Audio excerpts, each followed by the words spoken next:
Yan, TikTok.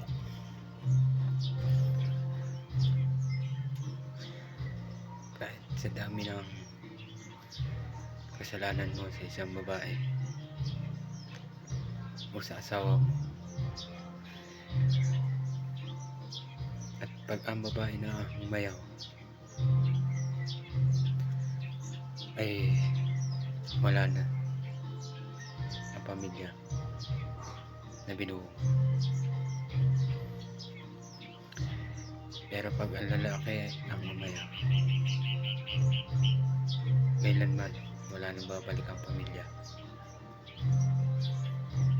dahil ang babae ang nagdadala ng isang matatag na pamilya. Kaya kita niyo ngayon yung mga single dyan, single mom, hanggang ngayon matatag sila, sasakripisyo sila sa malayo para sa kanilang pamilya, at pinaglalaban nila yung tama.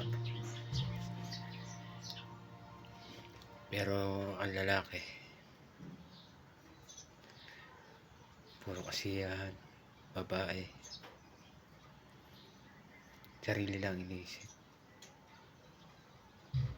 Yan guys, real talk yan. Nandito na lang ako.